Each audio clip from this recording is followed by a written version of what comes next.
Friends, ये story का अंतिम भाग है। अगर आपने इससे पहले वाली स्टोरी नहीं सुनी है तो डिस्क्रिप्शन में प्लेलिस्ट की लिंक है, आप वहां जाकर के सुन सकते हैं। हर रोज स्टोरी का नया भाग देखने के लिए चैनल को सब्सक्राइब करके बेल आइकन को प्रेस कर लें ताकि नई आने वाली वीडियो की नोटिफिकेशन सबसे पहले आपको मिल सके। और हाँ, प्लीज़ आप लोगों से रिक्वेस्ट है कि आप लोग कहानी को पूरा ज़रूर सुने। मिष्टी कुछ देर अरमान की ओर देखती रही, फिर भर्राए स्वर में बोली, आप मम्मा को बचा लो डॉक्टर अरमान, मम्मा बड़ी मुसीबत में है, मेरी मम्मा को बचा लो। कहते हुए वो हिचकियों के साथ रोने लगी। अरमान अंदर तक कांप गया था। रिद्धिमा मुसीबत में है, क्या हुआ उसे, कहाँ है वो? उसने सुना मिष्टी कह रही थी, सोचा था जब वो बड़ी हो जाऊंगी तो मम्मा को लेकर कहीं दूर जाऊंगी जहाँ पापा ना हो, पर शायद तब तक मम्मा जिंदा ही ना रहे। अरमान ने मिष्टी को झकझोरते हुए पूछा, कहाँ है रिद्धिमा, क्या हुआ उसे? मैं उसे कुछ नहीं होने दूंगा मिष्टी, बस तुम बताओ वो कहाँ है। मिष्टी ने धीरे से कहा, पापा ले गए हैं उन्हें अपने हॉस्पिटल, मम्मा प्रेग्नेंट है ना, मैंने दादी को कहते हुए सुना है कि ले जा इसे और इस बार भी लड़की हुई तो गर्भपात करा दे। पापा ने कहा, माँ रहने देना, इतनी बार गर्भपात करा चुका हूँ, कमज़ोर हो गई है, कहीं इसे कुछ हो ना जाए। तो पता है डॉक्टर अरमान दादी ने क्या कहा? इन बातों को सुनते हुए अरमान की सांसें रुकने लगी थी। उसकी रितमा इतनी तकलीफ में है और उसे कुछ पता भी नहीं। डॉक्टर विवेक के बारे में उसने बहुत सी बातें सुनी थी, पर अपनी पत्नी के लिए भी वो इतना बुरा इंसान है, कोई सोच भी कैसे सकता है? वो बुदबुदाया, क्या कहा तुम्हारी दादी ने मिष्टी? मिष्टी गुस्से से अपने होंठ चबाते हुए बोली, वो बुढ़ी जो दुर्भाग्यवश मेरी दादी है, उसने कहा कि अगर मर जाती है तो मरने दे, वैसे भी इतने सालों में क्या सुख दिया है हमें, एक खानदान का वारिस भी नहीं दे सकी। वैसे मैंने तो अपनी सहेली की बेटी को पसंद भी कर रखा है तेरे लिए। अरमान ने घुटी हुई आवाज में पूछा, तुम्हारे पापा ने क्या कहा? मिष्टी गुस्से भरे आवाज में बोली, डॉक्टर विवेक ये बात सुनते ही जोर से हंस पड़ा और कहा, ठीक है माँ, और आप कहो तो इसे चैन की नींद सुला दूं, वैसे मैं भी बेजार आ गया हूँ उससे। मिष्टी और कुछ कहती उससे पहले ही अरमान उठ खड़ा हुआ और अपने जबड़े भींचते हुए कहा, मिष्टी तुम घर जाओ और मैं देखता हूँ वो राक्षस कैसे रिद्धिमा को तकलीफ देता है, आज इसका अंत होकर रहेगा। बहुत दिनों बाद रिद्धिमा ने चैन की सांस ली थी। रिपोर्ट में बेबी बॉय था और विवेक खुश हो गया था। रिद्धिमा को कोई खुशी नहीं थी, पर इतना चैन जरूर मिला था कि इस बच्चे को वो अपनी जान गंवानी नहीं पड़ेगी और उसे भी गर्भपात कराने की तकलीफ से नहीं गुजरना पड़ेगा। विवेक ने उसे रेस्ट रूम में बिठा दिया था और अपने केबिन में चला गया था। रिद्धिमा इतनी कमजोर थी कि उसे पता ही नहीं चला बैठे बैठे कब वो सो गई थी, पर अचानक कॉरिडोर से शोर शराबे और लोगों की चीखने चिल्लाने, भाग दौड़ करने की आवाज़ में वो डर गई थी। क्या हो रहा है देखने के लिए जैसे ही वो बाहर आई, आश्चर्य से उसकी आंखें आंखें फटी की फटी रह गई थी। वो अरमान ही था, उसके सामने खड़ा, गुस्से से तमतमा हुआ चेहरा। नीचे जमीन पर विवेक पड़ा हुआ था। अरमान उस पर लातों घूसों की बौछार कर रहा था और साथ में चिल्ला रहा था, अपनी फूल सी बीबी को तकलीफ देता है, तेरी हिम्मत कैसी हुई कमीने, आज के बाद रिद्धिमा पर हाथ भी उठाया तो तेरी जान लेने में मुझे देर नहीं लगेगी। याद रख, अरमान अभी जिंदा है और उसके रहते रिद्धिमा पर तूने अत्याचार करने की सोची भी कैसे, खाल उधेड़ लूंगा तेरा, यू बास्टर्ड। विवेक का सर फूट चुका था, वहां से खून बह रहा था और वो खुद को अरमान की गिरफ्त से छुड़ाने की नाकाम कोशिश कर रहा था। रितमा की सांसें डर के मारे रुकने लगी थी और एक ही पल में वो अपने होश खोकर जमीन पर गिर पड़ी थी। अरमान को पुलिस ने गिरफ्तार कर लिया था। उसका जुर्म था डॉक्टर विवेक पर बिना वजह हाथ उठाना, उसकी जान लेने की कोशिश करना और हॉस्पिटल के सामान की तोड़फोड़ करना। उसे 6 महीने की सजा हुई थी। मीडिया ने इस घटना को बढ़ा चढ़ाकर बताया था। डॉक्टर विवेक, अरमान और रितिमा, इन्हें लेकर ना जाने कितनी बातें फैलने लगी थी। शशांक इस सदमे को सह नहीं पाए थे और मेजर हार्ट अटैक के शिकार हुए थे। रितिमा अपने पापा को देखने जाना चाहती थी, पर विवेक ने इसका उत्तर उसे थप्पड़ से दिया था।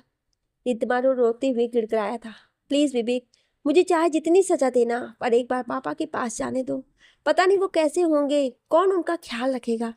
विवेक ने दांत पीसते हुए कहा था, तू अब इस घर से एक कदम भी बाहर नहीं रखोगी, समझी ना, मरने दे उस बुढ़े को, वैसे भी तेरी जैसे कल मुही लड़की पैदा करने वाले का मरना ही अच्छा है। रिद्धिमा ने अपने आंसू पोंछते हुए कहा था, आज अगर यही बात तुम्हारे पेरेंट्स के बारे में मैं कहूँ तो? विवेक की आंखें गुस्से से जलने लगी थी। उसने दांत पीसते हुए कहा था, कहकर तो देख, तेरा ये थोबड़ा इसी वक्त तोड़ दूंगा, फिर देखूंगा तेरा कौन आशिक है, तुझे बचाने आता है। क्या नाम था उस हरामजादे का? हाँ, अरमान। साले को जिंदगी भर जेल की चक्की ना पिसवाया तो मेरा नाम भी विवेक नहीं। रिद्धिमा ने ठहरी हुई आवाज में कहा था, तुम अरमान को गाली नहीं दे सकते और ना ही उसे सजा दिलवा सकते। आज तक मैं तुम्हारे अत्याचारों को सहती रही, पर अगर तुमने अरमान को कुछ भी किया तो। पर वो बात खत्म करती उससे पहले ही विवेक ने उसके बालों को पकड़ते हुए गुस्से से चिल्लाया था, तेरी ये हिम्मत! आज तुझे मैं नहीं छोड़ूंगा। घर की बात बाहर ले जाने की हिम्मत कैसी हुई तेरी? अपने आशिक को बताया ना तूने? मिष्टी जो चुपचाप खड़ी सबको देख रही थी, अचानक चिल्ला पड़ी, पापा, मम्मा को छोड़ दो। मम्मा ने नहीं बताया, मैंने बताया, मैंने। विवेक ने चौंकते हुए उसकी तरफ देखा, पर मिष्टी उसकी परवाह किए बगैर गुस्से से चिल्ला रही थी, और आप बहुत बुरे हो। मैं मम्मा को आपसे बचाऊंगी। मेरा दोस्त अरमान अपनी रिद्धिमा को बचाएगा और मैं मासी से कहकर आपको सजा दिलवाऊंगी। मेरी मासी अपनी बहन के लिए कोर्ट में आपसे लड़ेगी। आपको ऐसे नहीं जाने दूंगी। विवेक ने अब रिद्धिमा को छोड़कर मिष्टी को पकड़ लिया था। उसकी आंखें गुस्से से जल रही थी। उसने मिष्टी के गिरेबान को पकड़ते हुए गरजा था, तुझे तो पहले ही मार देना था। इस नागिन ने तुझे और एक नागिन को जन्म दिया। मुझे पहले ही समझ लेना चाहिए था, पर कोई नहीं, आज ही तुझे परलोक भेज देता हूँ, फिर देखता हूँ कौन तेरी मासी है और कौन तेरा मम्मा का आशिक। रिद्धिमा समझ चुकी थी आज मिष्टी विवेक के हाथों से नहीं बच सकती, पर उसे अपनी बच्ची को इस राक्षस से बचाना था। वो झटके से उठ गई थी और पास रखे फूलदान को उठाकर विवेक के सर पर मारा था। विवेक के हाथों से मिष्टी छूट गई थी। रिद्धिमा चिल्लाई थी, भाग मिष्टी भाग, वरना ये राक्षस तेरी जान ले लेगा। भाग मेरी बच्ची। मिष्टी ने कांपते आवाज में कहा था, मम्मा आप। विवेक तब तक खड़ा हो गया था। रिद्धिमा ने उसे पैरों से पकड़ लिया था और चिल्लाई थी, तुझे मेरी कसम मिष्टी, भाग, अपनी मासी के पास चली जा। मिष्टी समझ चुकी थी कि अब भाग कर ही वो कुछ कर सकती है। उसने दरवाजा खोला और दौड़ लगाई थी। विवेक उसके पीछे भागना चाहा था, पर रिद्धिमा के अंदर न जाने कौन सी ताकत पैदा हो गई थी। उसने विवेक के पैरों को पकड़ लिया था, जिसे विवेक छुड़ा नहीं पाया था। गुस्से से विवेक ने रिद्धिमा को लातों से मारना शुरू कर दिया था, पर रिद्धिमा ने बेहोश होने से पहले तक विवेक को नहीं छोड़ा था। मिष्टी बच गई थी, रिद्धिमा भी बच गई थी, क्योंकि अंजलि और अतुल पुलिस लेकर वहां आ गए थे और बेहोश रिद्धिमा को हॉस्पिटल ले गए थे। पर रिद्धिमा का बच्चा मर चुका था। विवेक पर अंजलि ने केस दर्ज किया था, अपनी बीवी और बच्ची पर अत्याचार करने का। वो जमानत लिए घूम रहा था, पर बड़े से बड़े वकील को इस केस के विरुद्ध खड़ा कर रहा था। अरमान जेल से छूट गया था क्योंकि अंजलि उसकी वकील थी। विवेक पर मुकदमा चल रहा था, पर केस की तारीख बढ़ती जा रही थी। विवेक ने रिद्धिमा को तलाक दे दिया था और अब एक नई जिंदगी की तैयारी कर रहा था, अपनी माँ की सहेली की लड़की से शादी करने के ख्वाब देखते हुए। कोर्ट। वर्तमान समय। चारों तरफ सन्नाटा फैला हुआ था। सभी चुप से बैठे थे। दो प्यार भरे दिलों का दर्दनाक परिणाम। एक औरत की लड़की जन्म देने के लिए मिलने वाली सजा को महसूस करते हुए, एक छोटी फूल सी बच्ची का अपने पिता के जुल्मों को देखते हुए अचानक परिपक्व बनकर अपनी माँ को उस हवसी से बचाने की कोशिश को महसूस करते हुए सब अंदर ही अंदर शायद कुछ निर्णय ले रहे थे। समाज को बदलने का निर्णय या इन दरिद्रों को सबक सिखाने का निर्णय। जज, तो अब आप क्या चाहती हो मिस मिष्टी? मिष्टी ने चारों तरफ देखा और दर्द भरी आवाज़ों में उत्तर दिया, मैं तो बस इतना चाहती थी कि मम्मा सब कुछ भुलाकर एक नई जिंदगी की शुरुआत करें, खुश रहे, साहसी बने, पर वो तो अब जीना ही नहीं चाहती। जज, और अरमान, वो कहाँ है? मिष्टी, मेरा दोस्त जा रहा है यहाँ से, अब वो यहाँ नहीं रह सकता है। वो अपनी रिद्धिमा को ऐसे घुट घुट कर मरता हुआ नहीं देख सकता। जज, तो क्या वो अब भी आपकी माँ को अपनाने को तैयार है? मिष्टी ने सर हिलाते हुए कहा, हाँ, अरमान तो चाहता है, मैं भी चाहती हूँ, क्योंकि मुझे पता है एक लड़की की सबसे अच्छा दोस्त उसके पापा होते हैं। इसलिए मैं अपने दोस्त को पापा बनाना चाहती हूँ, पर मम्मा नहीं चाहती, इसलिए अरमान जा रहा है और कभी वहाँ वापस नहीं आएगा। कुछ ही देर में कोर्ट में एक अजीब परंतु निर्णायक फैसला सुनाया गया। इस बच्ची के दलीलों को सुनते हुए कोर्ट ये फैसला करती है कि या तो अरमान और रिद्धिमा एक दूसरे को अपना ले, या दोनों को आजीवन कारावास की सजा सुनाई जाए, दोनों को एक ही जेल में रखा जाए। अरमान, रिद्धिमा। रिद्धिमा खिड़की के पास खड़ी दूर आसमान की तरफ देख रही थी। जो कुछ उसके साथ पिछली जिंदगी में हुआ था उसकी उसने कल्पना भी नहीं की थी, और आज जो भी हो रहा है इसका तो वो सपना भी नहीं देख सकती थी। उस नरक जैसी जिंदगी से निकलकर क्या वो सचमुच इस स्वर्ग में आई, या उसे इसका भ्रम हो गया था। क्या सचमुच वो आज अरमान के कमरे में दुल्हन के लिबास में है? आज से ना जाने कितने साल पहले उसने जिस सपना को जीना चाहा था, क्या सचमुच आज उसको जी रही थी? विवेक से विवाह के बाद उसने अरमान को भुलाकर उस जिंदगी को अपनाना चाहा था, पर विवेक ने उस नरक से भी बदतर जिंदगी दी थी। और जब भी वो विवेक द्वारा दिए गए दर्द से गुजरती, अरमान से नफरत बढ़ती जाती। अगर वो अरमान से प्यार ना करती तो शायद विवेक से विवाह भी नहीं करती। पर जब पापा ने कहा था कि अरमान को उसकी दौलत चाहिए, तो वो अरमान से नफरत की आग में जलने लगी थी और विवेक से शादी के लिए हामी भर दी थी। लगा था उसे कि अरमान को तरह इसी तकलीफ दी जा सकती है, खुद को उससे दूर करके। पर अरमान को नफरत करने की कोशिश में वो खुद से ही नफरत करने लगी थी। उसे अपने इस शरीर से इतनी नफरत हो गई थी, जानबूझकर खुद को तकलीफ पहुंचाती थी। जीने की तमन्ना तो कभी की खत्म हो चुकी थी, पर मिष्टी की वजह से मर भी नहीं सकती थी। और उसी मिष्टी ने उसे नई जिंदगी दी थी, उसकी खुशियां वापस लेकर आई थी, उसके अरमान को वापस लेकर आई थी। पर क्या वो अरमान के काबिल है? नहीं, उसके पास कुछ भी नहीं है अरमान को देने के लिए। इसलिए तो अरमान से दूर रहना चाहती थी। रिदमा आईने के सामने खड़ी होकर खुद को निहारने लगी। दुल्हन के लिबास में, मांग में अरमान के नाम का सिंदूर। इस जिंदगी की कामना तो कई साल पहले उसने किया था। कितने सपने देखे थे, पर उस हैवान ने तो उसे पूरी तरह नोच लिया है। वो अरमान के सामने क्या कहेगी? कैसे कहेगी कि वो उसकी वो रितमा नहीं है जिससे वो प्यार करता था? अब तो वो एक पुतला रह गई है। रितमा अपने आंसुओं को रोकने के लिए आंखें बंद कर ली। तभी किसी के बाजुओं ने उसे अपनी बाहों में घेर लिया। रिद्धिमा एक बार कांप उठी, पर शीघ्र ही उसे एहसास हुआ कि ये बाहें उसे सुरक्षा देने वाली बाहें हैं, ना कि अपनी मनमानी करने वाली। रिद्धिमा अरमान की बाहों में सिमटती हुई बस इतना ही कह पाई थी, अरमान, क्यों की मुझसे शादी? अरमान ने आश्चर्य से पूछा था, मतलब? रिद्धिमा ने भर्राए हुए आवाज में कहा था, मैं तुम्हारी वो रिद्धिमा नहीं हूँ अरमान, मैं तुम्हें कुछ नहीं दे सकती। अरमान ने उसे अपने बाहों से पकड़कर सामने खड़ा किया, फिर बड़े प्यार से उसकी आंखों में देखते हुए बोल पड़ा, देखो तो मेरी वही रितमा है कि नहीं? अरे, ये तो वही कजरारी आंखें हैं जिनमें मैं डूब जाया करता था, और वही कोमल गाल है जिसे छूना भी किस्मत की बात होती थी मेरे लिए, और वही रेशम से बाल है जिसे देखकर काली घटा भी शर्मा कर मुंह छुपाती थी, और ये कोमल कोमल हाथ। उसने रितमा के हाथों को अपने हाथों में लेते हुए भावुक स्वर में बोला था, बहुत मिस किया तुम्हें रितमा, तुम चली गई, क्या मेरी जिंदगी ही ले गई थी? पर अब मुझे मेरी जान वापस मिल गई है। रिद्धिमा सिसकियां भरते हुए अरमान से लिपट गई थी। आधी रात को अचानक अरमान की नींद खुल गई थी। रिद्धिमा नींद में रो रही थी, चिल्ला रही थी। वो घुटी घुटी आवाज में बार बार यही कह रही थी, प्लीज विवेक, छोड़ दो मुझे, तकलीफ होती है, दर्द होता है मुझे, इससे अच्छा मार डालो मुझे। अरमान की आंखें गुस्से से जलने लगी थी। उसकी रिद्धिमा अभी भी उस खौफनाक रातों से डरी हुई थी। उस दरिंदे के सपने उसे अब भी चैन की नींद सोने नहीं दे रहे थे। उसने लाइट ऑन करते हुए रिद्धिमा को जगाने की कोशिश की, ये कहते हुए कि रिद्धिमा, वो यहाँ नहीं है, तुम मेरे पास हो जान, अपने अरमान के पास, और वो यहाँ कभी नहीं आ सकता है।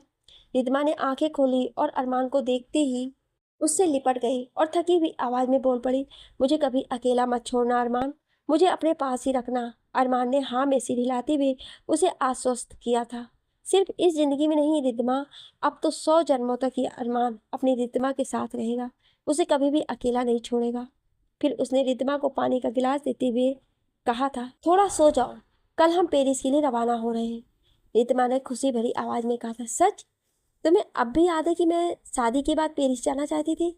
अरमान ने उसके बालों को सहलाते हुए कहा था, मुझे तो हर वो चीज़ याद है जो तुमसे जुड़ी है, क्योंकि मेरा प्यार, मेरी जिंदगी तो तुम ही हो Ritama. I love you. Atul newspaper पढ़ने में खोया हुआ था, तभी अंजलि अंदर आई। वो कोर्ट जाने के लिए रेडी थी। अतुल को इस तरह पेपर में खोया देखकर बोल पड़ी, आज पेपर में ही घुस कर रह जाना है क्या? ऑफिस नहीं जाना? अतुल ने सर उठाकर थोड़े उत्तेजित आवाज में कहा, अरे अंजलि, आज का पेपर पढ़ा तुमने? वो विवेक, मिष्टी के पापा, रंगे हाथों पकड़ा गया है एक लड़की के साथ, और उसका हॉस्पिटल सील कर दिया गया है। ना जाने कितने गैर कानूनी काम होते थे वहाँ। हॉस्पिटल के स्टाफ ने सारा भांडा फोड़ दिया है। अंजलि ने अतुल को घूर कर देखा और कहा, एक बात ख्याल रखना अतुल, विवेक मिष्टी का पापा नहीं है, मिष्टी का पापा है डॉक्टर अरमान मलिक, और कभी तुमने ऐसा कहा भी तो मिष्टी तुम्हारा मर्डर करेगी, और मैं उसका ही साथ दूंगी, समझे? अतुल हंसते हुए बोल पड़ा, समझ गया डार्लिंग, पर ये बताओ इतना सब हुआ कैसे? अंजलि ने मुस्कुराते हुए कहा, बस इतना समझ लो, मेरी रिद्ध जी जितना रोई है, ये कमीना और उसकी फैमिली उससे ज़्यादा रोएगा। अतुल ने हामी भरते हुए कहा, समझ गया, पर वो तो कुछ दिन में ही छूट जाएगा। प्रूफ मिलेगा क्या तुम्हें उसके कारनामे का? अंजलि, मिल चुका है। जितनी लड़कियों की उसने ज़िंदगी बर्बाद की है, सब साक्षी बनेंगे। और हॉस्पिटल की डॉक्टर सोनाली ने गैरकानूनी कामों का लिस्ट मुझे दे दिया। वो विवेक से नफरत करती है। पहली बात तो विवेक सोनाली के पति की बीमारी का फायदा उठाकर उसके जिस्म से खिलवाड़ करता रहा। सोनाली को ढेर सारे पैसे की जरूरत थी अपने पति के कैंसर के इलाज के लिए, वो मजबूर थी।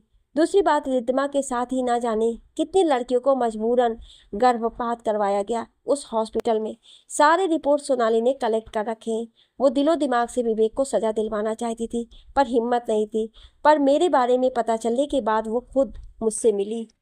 अतुल ने प्रशंसा भरी नजरों से अंजलि को देखते हुए कहा, मान गया तुम्हें अंजलि जोशी। अंजलि ने दांत पीसते हुए कहा, मेरी रिद्ध जी को इसने जितना रुलाया है, इस उससे ज्यादा मैं इसे रुलाऊंगी। ये वादा है मेरा हमारी मिष्टी से। मिष्टी अंदर आते ही बोली, मासी मेरे बारे में बात हो रही है क्या? अंजलि हंसते हुए बोली, हाँ, तेरी मम्मा का फोन आया था। वो वहाँ अरमान के साथ बहुत खुश है, तेरे बारे में पूछ रही थी। और पता है उसने क्या कहा है? मिष्टी, क्या? अंजलि ने मुस्कुराते हुए कहा, तेरी मम्मा ने कहा है कि मिष्टी उस ईश्वर का दिया हुआ नायाब तोहफा है मेरे लिए, मेरी जिंदगी है वो। मिष्टी ने हंसते हुए कहा, अच्छा, आने दो, मम्मा को पूछूंगी उनसे कि मैं सबसे नायाब तोहफा हूँ या अरमान। दोनों में मम्मा को एक को ही चुनना पड़ेगा। अंजलि ने झूठे गुस्से से कहा, तू बड़ी शैतान है मिष्टी, मेरी भोली बहन को अब सताना मत। जा, दादू तुझे बुला रहे थे। बस मिष्टी मिष्टी रट लगाए गए बैठे हैं। मिष्टी, ओके बाबा, पर मम्मा से पहले मैं उस प्रश्न का जवाब देती हूँ। भगवान का दिया हुआ सबसे कीमती तोहफा तो डॉक्टर अरमान है, मम्मा के लिए और मेरे लिए भी। अतुल बोल पड़ा, सच है, अरमान ने सच्चा प्यार किया था रिद्धिमा से, जिसे निभा कर दिखाया। काश ऐसा साथी सबको मिले। कुछ साल बाद अरमान स्टूल पर चढ़कर बैलून लगाने की कोशिश कर रहा था और पास खड़ा एक नन्हा बच्चा जो अरमान का ही कार्बन कॉपी दिख रहा था, बस एक ही रट लगाया जा रहा था, पापा मुझे बैलून दे दो ना, मुझे भी लगाना है। अरमान ने रपट लगाने की आवाज़ में कहा, चुप हो जा सोनू, अभी तेरी दीदी आ जाएगी और मुझे ये सब नहीं करने देगी। सोनू, दीदी तो आ गई। अरमान ने मिष्टी की आवाज़ सुनी। ये क्या पापा, मैं अब बड़ी हो गई हूँ, ये बच्चों के हैप्पी बर्थडे है क्या जो इतने सारे गुब्बारे लगाए आपने? मैं अब 17 साल की हो गई हूँ पापा। अरमान ने मुस्कुराते हुए उत्तर दिया, पता है मुझे, पर पेरेंट्स के लिए बच्चे चाहे 60 साल के हो जाएं तभी भी बच्चे ही होते हैं। मिष्टी ने आश्चर्य से उत्तर दिया, हाय ला, तो क्या मेरे 60 साल के जन्मदिन पर भी आप गुब्बारे लगाओगे? अरमान मिष्टी के कहने के अंदाज पर ठहाका लगाकर हंस पड़ा। मिष्टी भी हंसने लगी थी। तभी रिद्धिमा अंदर आते हुए पूछी, क्या बात है, बाप बेटी किस बात पर इतना हंस रहे हैं? सोनू अपने मम्मा के आंचल को खींचते हुए शिकायत भरे लहजे में बोल पड़ा, मम्मा पापा मुझे प्यार नहीं करते। रिद्धिमा सोनू को गोद में लेते हुए बोली, अब क्या किया आपके पापा ने? सोनू ने शिकायत की, दीदी को गुब्बारा देते और मुझे नहीं। अरमान, सोनू तू तो बड़ा शैतान हो गया, हर वक्त अपनी मम्मा से मेरी झूठी शिकायत करता रहता है। सोनू ने मुंह फुलाकर उत्तर दिया, पापा बुले हैं, अब मम्मा आपको किसी नहीं देगी, मुझे देगी। मिष्टी ठहाका लगाकर हंस पड़ी, पर अरमान ने आंखें दिखाने से सारी कहते हुए हंसी रोकने की नाकाम कोशिश करने लगी। तभी सोनू की जुड़वा बहन आंसू को गोद में लिए हुए शशांक अंदर आए और मुस्कुराते हुए पूछा, सब तैयारियां हो गई क्या? कोई कुछ कहे उससे पहले सोनू बोल पड़ा, दादू से कितने आंसू को घुमाने ले जाते हैं, मुझे नहीं। शशांक हंसते हुए बोले, आंसू मुझे तेरी तरह तंग नहीं करती ना, तू तो घर से बाहर गया कि नहीं, मम्मा पास करके रोता है। रिद्धिमा हंसते बोली, मम्मा का लाडला है ना मेरा सोनू। आंसू, और मैं? रिद्धिमा मुस्कुराते बोली, तू तो अपने दादू की लाडली। शशांक ने आंसू के गाल पर पप्पी देते हुए कहा, मेरी प्यारी गुड़िया, मेरी आंसू। अरमान, और मेरी लाडली मेरी मिष्टी। सब हंस पड़े। मिष्टी, मैं अपने दोस्तों को लेकर आती हूँ, अब आप लोग भी तैयार हो जाइए। मिष्टी चली गई थी। शशांक भी बच्चों को लेकर अंदर चले गए थे। बस वहाँ रह गए अरमान और रिद्धिमा। अरमान ने रिद्धिमा की तरफ देखते हुए धीमे स्वर में कहा, एक बात बताओ रिद्धिमा, तुम्हारा लाडला सोनू क्यों है?